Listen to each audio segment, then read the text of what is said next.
الرحمن الرحیم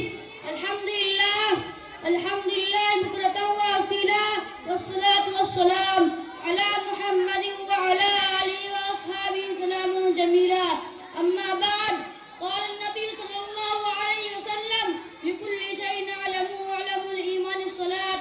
محترم حضرات، اس حقیر سراپا تفسیر نے آپ کے سامنے ایک مختصر سی حدیث پڑھی ہے.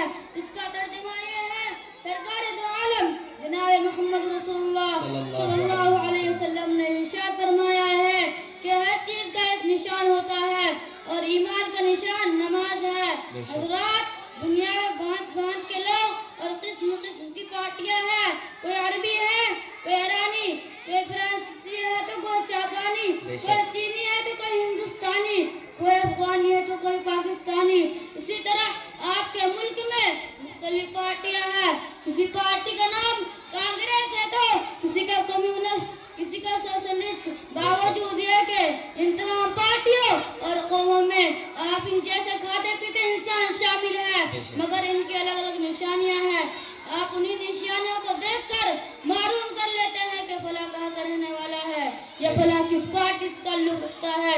یہ تو گفتگو ان چیزوں کے بارے میں جو ہماری آنکھوں سے دکھائی نہیں دیتی، مگر کچھ علاماتیں ہوتی ہیں جن سے ان کے وجود کا پتہ چلتا ہے. مثال کے طور پر ہوا دکھائی نہیں دیتی، مگر جب پتیاں ہلتی ہیں تو پتہ چل جاتا ہے کہ ہوا چل رہی ہے.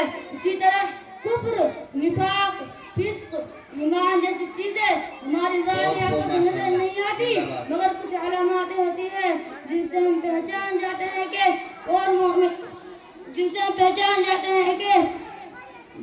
کون مومن ہے اور کون فاسق. اس حدیث میں ایماندار کی نشانی بتائی گئی ہے کہ نماز پڑھتا ہے، روزہ ہے، چند مخصوص دن کے لیے حج و زکوٰۃ صرف دولت مند کے لیے.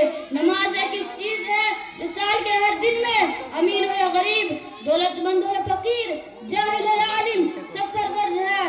یہی وجہ ہے کہ تاجدار مدینہ فخر رسول جناب محمد رسول اللہ صلی اللہ علیہ وسلم نے ارشاد فرمایا ہے کہ ما ترک الصلاۃ متعمدا فقد کفر. جس آدمی نے قصداً نماز چھوڑ دی اس نے کافر والا عمل کیا. یعنی نماز چھوڑنا مسلمانوں کا کام نہیں. مرد مسلم سب کچھ چھوڑ سکتا ہے، مگر نماز چھوڑنا اس کے لیے گوارا نہیں ہونا چاہیے. مگر افسوس ہے کہ آج کے مسلمان اس موٹی سی بات کو نہیں سوچتا اور ایسے عمل سے اپنے آپ کو دور رکھتا ہے جو اس کی مسلمان کہلانے کی ضروری ہے. یہی وجہ ہے کہ دنیا میں ذلت اور نکبت ہمارے ساتھ لگی ہوئی ہے.